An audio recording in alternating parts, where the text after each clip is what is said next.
Padre, ¿por qué no nos hablas acerca de los mitos en la depresión? Los mitos en la depresión son muchos y son probablemente la causa fundamental de tener a esta enfermedad médica tan común relegada a un último lugar. Em, Antes de hablarte de los mitos, eh, te quiero decir que una de las cosas que tenemos que tener en cuenta es que esta es una enfermedad que se enmascara. Ella es hábil para enmascararse detrás de los problemas y los síntomas físicos, especialmente los trastornos neurológicos. No sé qué porcentaje, pero deben ser muy altos. El porcentaje debe ser muy alto de pacientes que tienen trastornos neurológicos.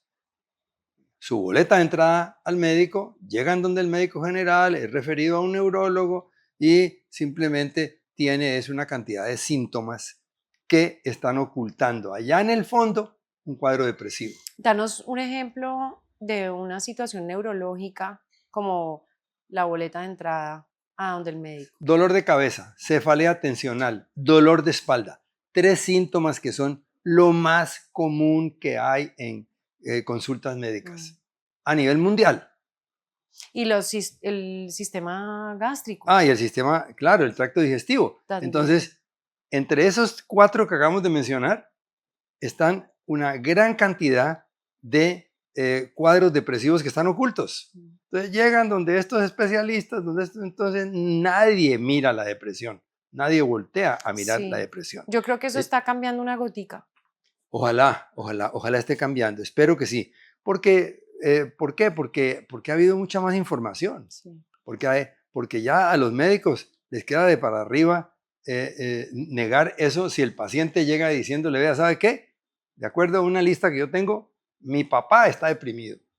Sobre todo porque hoy día los médicos todos saben que la cabeza no se separa del cuerpo.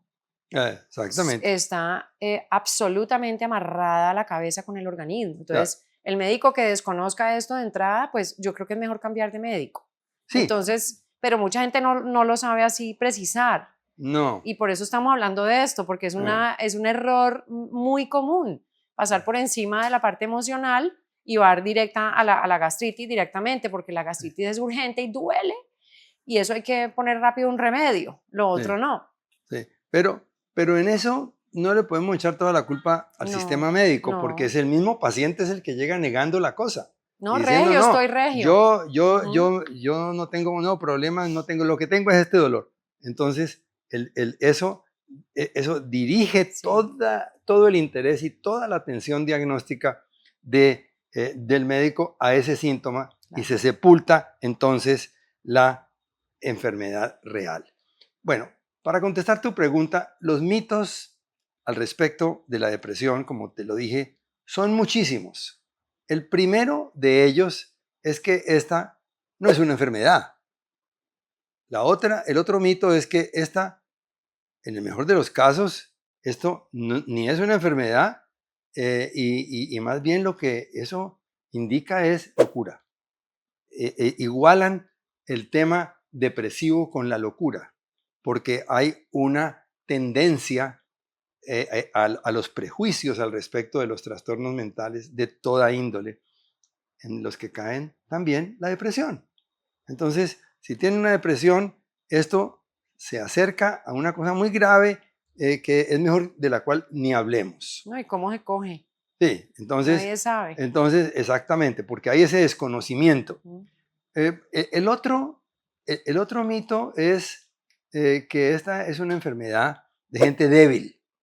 Entonces, como es una enfermedad de gente débil, yo no voy a mostrar debilidad. Especialmente si soy hombre, yo no voy a mostrar, yo deprimido, no. Pero resulta que la historia está llena de ejemplos de personajes que lejos de ser débiles, sufrían cuadros depresivos. Sir Winston Churchill, por ejemplo, es el caso clásico, que tenía su perro negro, que él llamaba perro negro a su depresión, él Sí. sufría de unos cuadros depresivos terribles y en medio de esos cuadros depresivos terribles le tocó enfrentarse a Hitler Mm, y le ganó el pulso. mm, Es decir, de débil no tenía nada. no. Y otros personajes a lo largo de la historia, muchos de ellos como Abraham Lincoln, Theodore Roosevelt, que también sufrían de cuadros depresivos que requirieron tratamientos que para la época no eran muy efectivos, pero que los superaron y lograron terminar sus funciones aún estando deprimidos. Eh, el otro mito es el, el de, y este tal vez es el más importante para nosotros, y es que hablar sobre la depresión precipita una crisis. Nada más falso que eso. Cuando uno habla con una persona que lleva meses encuevada y con depresión, y uno le da la oportunidad de que diga cómo se siente, esto sirve como de una catarsis, es decir, la persona se libera, empieza a hablar y la persona empieza a aliviarse. No es que eso sea la cura de la No. depresión, pero esto ayuda mucho, que la persona hable. Pero el mito es hablar sobre la depresión hace que la persona se agrave. Mentira, es una cosa falsa. El otro, el otro mito es que esto es un secreto entre el médico tratante y el paciente y que la familia no se debe meter, Ni nadie. ni nadie se debe meter, la pareja no se debe meter. Mentira. La realidad es que no hay como tener un informante idóneo alrededor de este personaje que está deprimido que le dé toda la información adicional que el paciente no va a dar a ese médico tratante. Entonces, no es verdad que a la familia hay que mantenerla marginada de todo esto. No, Eso pues no es verdad. sería mucho más eficiente y maravilloso que entre más personas de esa familia y gente que quieren a esta persona estuvieran todos informados para remar todos juntos para el mismo lado. Exactamente, exactamente. Bueno, entonces, el otro mito es que la enfermedad tiene un pronóstico malo. La depresión tiene un pronóstico malo. Mentira. Eso es una gran mentira. La depresión, en un 85% de los casos, vuelvo y repito esta cifra, se mejora después de un tiempo de tratamiento. No va a ser inmediato. Después de que el paciente llega a donde debe llegar, que es a alguien que le va a dar un tratamiento, se va a tomar probablemente 2, 3, 4 semanas, pero va a mejorar de estos síntomas. Y es curable, Y es curable y la persona puede vivir una vida normal. normal. El otro tema de los mitos con relación a la A la depresión. depresión es Hollywood. Hollywood y la película Atrapados sin salida, en inglés One Flew Over the Cuckoo's Nest, con Jack Nicholson, Brutal que película. salió al aire hace 40 años, le hizo un daño brutal al tratamiento de Pues alimentó todo esto que están nombrando, todos los mitos. que los pacientes que tenían un cuadro depresivo eran tratados de una manera inhumana en los centros hospitalarios y entonces eso ocasionó, yo no sé si está documentado o no, pero eso ocasionó un retroceso en el Sí. manejo de los pacientes deprimidos porque todos se acordaban de Jack Nicholson convulsionando en una camilla como si ese fuera el único medio para tratar los pacientes Con deprimidos los electrochoques. con electrochoques. Entonces, El otro mito, no sé si lo ibas a mencionar ahora, es relacionado con el medicamento sí, psiquiátrico, antidepresivos, que sí, mucha gente tristemente piensa que eso es adictivo, que eso cambia la personalidad, que eso tiene unos efectos secundarios que no valen la pena, que eso lo tenés que tomar permanentemente para el resto de la vida y todo eso es mentira. Con relación a los mitos sobre el tratamiento, pues hay muchísimos también. Lo que tú acabas de mencionar, la gente piensa que los antidepresivos son adictivos. Y eso no es verdad. Los antidepresivos puede que produzcan algunos efectos secundarios menores, pero la maravilla de los efectos benéficos supera en mucho a los efectos negativos que pueda tener. Pero la gente, mira, ayer nomás tuve un paciente, una persona muy educada, una persona que tiene toda la información en su mano. Cuando yo le dije que su esposa tenía que tomar un antidepresivo, la preocupación brutal era, pero eso produce adicción. Digo, no, no hay ninguna evidencia que nos muestre que la gente se hace adicta a los antidepresivos. La gente se hace adicta a las benzodiazepinas, a los tranquilizantes menores. ¿Por qué? Porque producen un efecto de tranquilidad inmediata y eso, como el alcohol, se vuelve adictivo porque hay un efecto de inmediata gratificación. El antidepresivo, la persona se lo toma y no siente probablemente nada. Y al cabo de las 2, 3, 4 semanas empieza a notar el efecto benéfico de ese antidepresivo en su ánimo. Y mucha gente, desafortunadamente, que empieza un proceso con antidepresivos, no tiene una tolerancia mínima a algunos de los efectos secundarios de las medicaciones y quieren sentir nada de eso, que también es algo que hay una falta de conocimiento allí y es que hay que resistir un poco para pasar ese umbral y poder continuar y hay que resistir un poco porque estamos muy mal acostumbrados en ese sentido. No, me siento esto raro, es que la luz está muy brillante, es que, bueno, el estreñimiento, hay algunos antidepresivos que dan estreñimiento, entonces, ¿cuál es la balanza entre lo que se gana y en lo que te afecta, efectos secundarios, que la libido se baja? ¿Cuál es la balanza en el marco grande de la vida? Si hay que tomar unos antidepresivos por un momento de la vida versus, ¿no? Querer como el niño chiquito que quiere comerse ya el dulce. Es que quiero ya el dulce porque quiero la satisfacción inmediata. Hay que tener un tiempo prudente para resistir un poco algunos efectos secundarios que producen estos medicamentos en las personas y tú más que nadie sabe que los antidepresivos y todos los medicamentos psiquiátricos producen algunos efectos secundarios en unas personas más que otros, porque todos los organismos reciben todo diferente y es cuestión también de conocer esto, de saberlo. Ningún medicamento está libre de producir efectos secundarios. Sí, Usted se toma una aspirina sí, algo le da. o un ibuprofeno y algo le da como efecto secundario. Puede que le quite el dolor de cabeza o el dolor del hombro, pero algo le produce como efecto secundario. O sea, todos los medicamentos producen algún efecto secundario. En el caso de los antidepresivos en particular, y no voy a mencionar antidepresivos específicos, hay docenas en el mercado y cada especialista receta lo que considera que es lo mejor para su paciente. Pueden producir algunos efectos secundarios. Efectos secundarios ya los has mencionado, puede producir estreñimiento. Hoy día los nuevos antidepresivos Son mucho no mejores. producen tantos efectos de ese tipo. Y estos efectos se van cuando la persona termina el Y tratamiento. y esos efectos se van después de que el organismo se adapta También. al medicamento.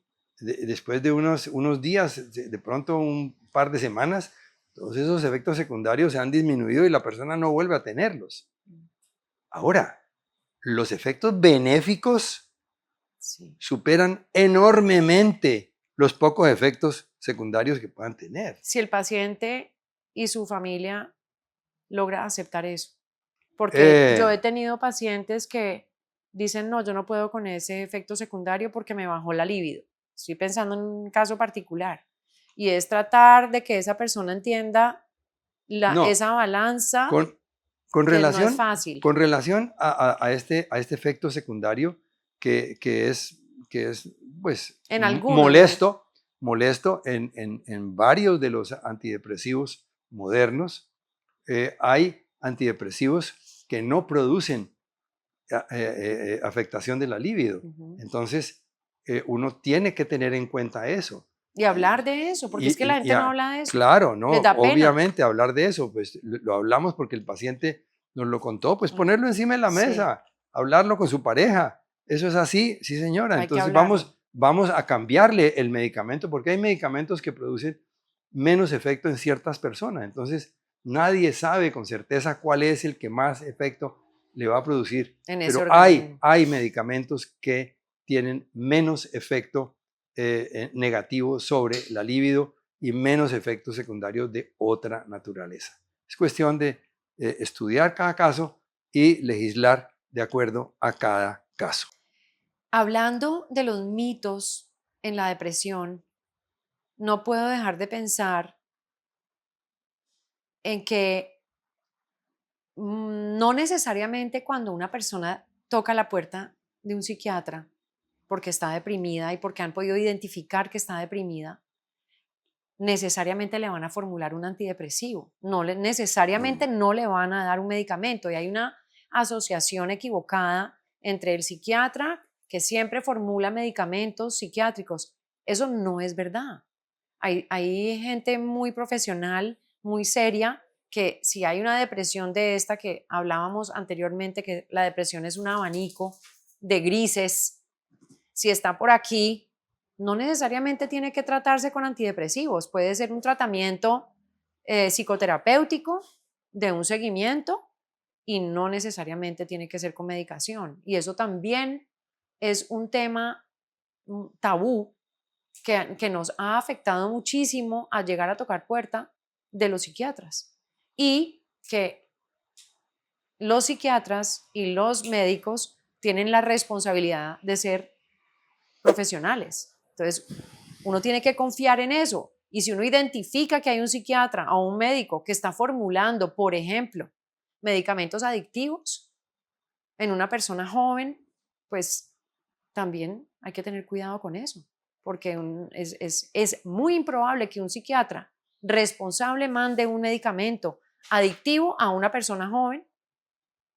Digo joven porque si una persona tiene 90 años o 88 años, 85 años, que requiere de una benzodiazepina que es súper adictiva, pues a esa edad, es mi opinión, ¿qué importa?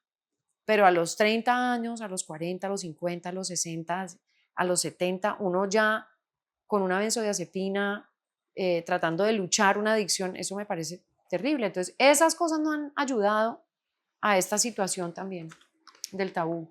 En los más de 50 años que llevo yo ejerciendo esta profesión, eh, creo que si yo me pongo la mano en el corazón y pienso eh, a qué porcentaje de mis pacientes, yo soy psiquiatra, a qué porcentaje de mis pacientes le formulé medicamentos, yo diría que eh, al 50% le formulé medicamentos. Al otro 50% simplemente eh, Psicoterapia. hablé con ellos y tal vez hice una intervención que fue suficiente. El proceso psicoterapéutico que consiste simplemente en escuchar al paciente. El instrumento, la herramienta más importante terapéutica que existe es escuchar al paciente. Entonces, no es verdad que los psiquiatras únicamente son personajes que dan pastillas a sus pacientes. Puede que haya profesionales que hagan eso, pero probablemente en alrededor de la mitad de los casos no hay necesidad de utilizar medicamentos. Y los medicamentos se van a utilizar de acuerdo a cada uno Sí. de las necesidades de cada paciente. No todo el mundo responde igual a un medicamento o a otro. Toca ir haciendo pruebas al respecto. No Sí. sé qué otro elemento había en tu pregunta.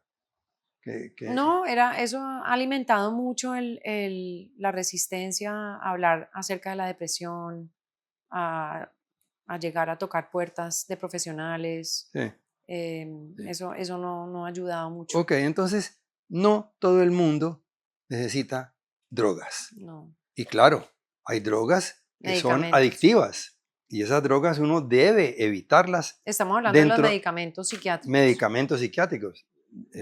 Hay que evitarlas dentro de lo humanamente posible. Sí. Las benzodiazepinas que tú mencionas son altamente adictivas y son los medicamentos más utilizados a nivel mundial. No, y la del dolor que se sale de Y, este tema. Pero exacto, bueno, la del dolor sí, es los analgésicos adictivos, gravísimo eso. eso pues hay libros enteros Sí. escritos sobre esta cosa terrible que ocurrió en Estados Unidos. Entonces uno debe evitar los medicamentos que son adictivos. Y de nuevo, vuelvo y repito, los antidepresivos no producen adicción. Tampoco tiene que tomarlos la gente por el resto de la vida, no. Nada es para el resto de la vida. Para el resto de la vida serán los medicamentos para la diabetes y para la hipertensión Y probablemente. bueno, para alguna enfermedad, algunas Y para enfermedades algunas mentales enfermedades, pero hablando de la depresión, que son uno le da por crónicas. unos meses el antidepresivo al paciente y lo suspende, pero eso requiere de un manejo muy cuidadoso Sí. y individual para cada caso.